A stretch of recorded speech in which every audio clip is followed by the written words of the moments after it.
Hi friends, welcome to Beautifully Bookish Bethany. Today I have a very exciting announcement that I have been wanting to share. I've been teasing this for a while, and today is the day. For the next 6 months, I, along with Michelle from Thor Wants Another Letter, are going to be co-hosting the Indigenous Romance Readalong.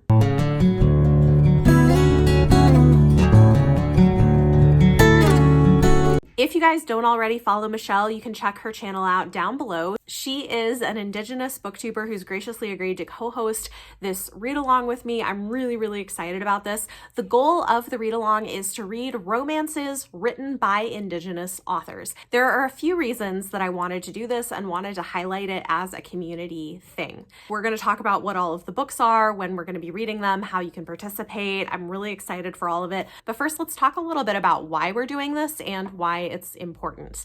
Number one, and this is a personal thing, I really wanted to work on reading more books by Indigenous authors this year because it's not something that has been a big part of my reading in the past, and I've come to realize that that is something that is lacking and something I want to work on. Another reason is that frequently the books that we do see talked about by Indigenous authors or about Indigenous experiences are trauma narratives. And it's not often that you see people getting to talk about joy in Indigenous stories. And this is something that I think we've been starting to talk about with Black narratives and the importance of finding Black joy and reading from Black romance authors. But I think the same holds true across other marginalizations as well. And for this read along in particular, we're going to be focusing on reading romance novels by Indigenous authors. The third thing about this is that it is actually shockingly difficult to find good lists of romances by Indigenous authors. And even in the process of trying to put this together, I ran into some trouble with having something on Twitter that said, oh yeah, this is a great series by an Indigenous author, and then later come to find out, oh no, wait, actually the characters are Indigenous, but the author is not. So I have to give a big thank you to Erin. I will put her channel down below as well for helping to point out some of those things so we could make sure that we had as strong a list as possible and a list where we know for sure that all of the authors are in fact Indigenous, and we can give you more details about that. So really excited to share this. We have a graphic that's going to show you all the books we're going to be reading for the next 6 months. I'm really excited about this. I'm very happy with the list. We even have a nice mix of genres. While most of them are contemporary romances, we do have one historical and we have a paranormal, which should be fun. And one of the picks is a YA romance. So you're getting a little bit of everything. And we don't just have authors from North America. So we're looking at Indigenous authors more broadly. With that said, let's go ahead and dive in and look at all of the books. Let's talk about what we're going to be reading for the very first month, because this is starting in March. In March, we're going to be reading Heartbeat Braves by Pamela Sanderson. This is the first book in a series that is apparently very good. It's an adult contemporary romance series by an indie author. I've heard really fantastic things about these. Can't wait to read it. It's not terribly long, so we're going to be reading this one in March. Pamela Sanderson is a Native American author who is part of the Karuk tribe.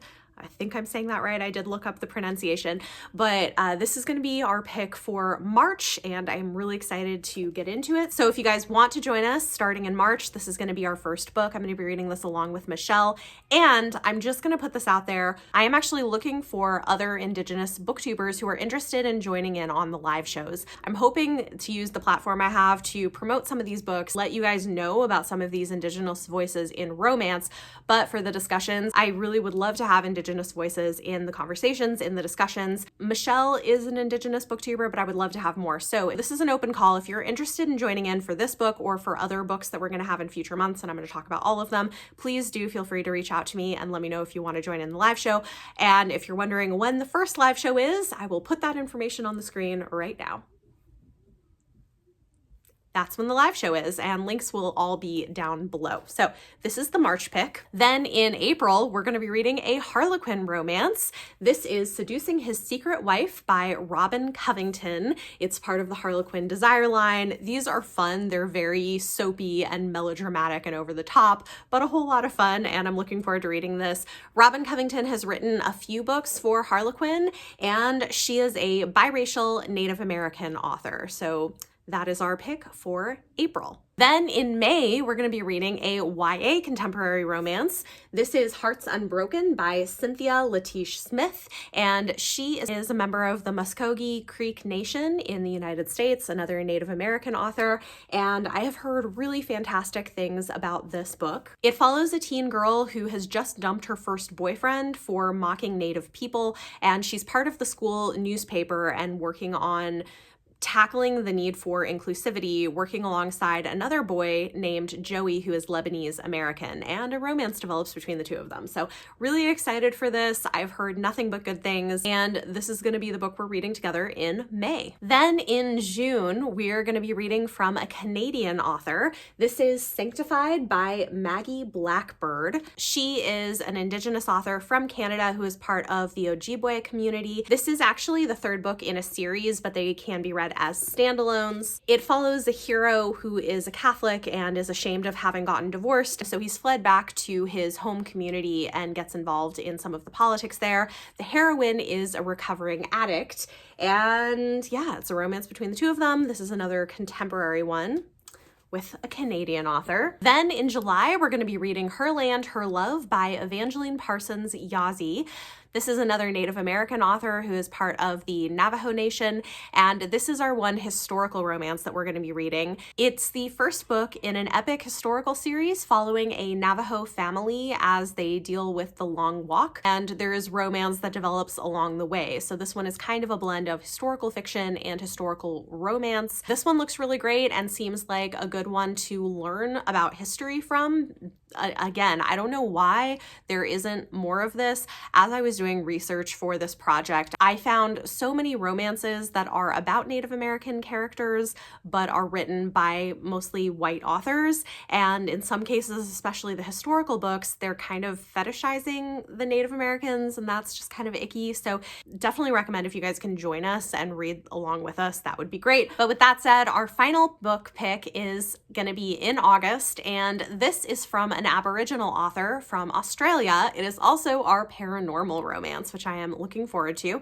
It is called Abandoned by Wanika Fazekas, and it is the first book in a paranormal romance series. I mean, you can tell, right? It's got a werewolf shifter love interest and another indie published one, so I'm really looking forward to picking this one up as well. Those are the 6 books that we are going to be reading across the next 6 months.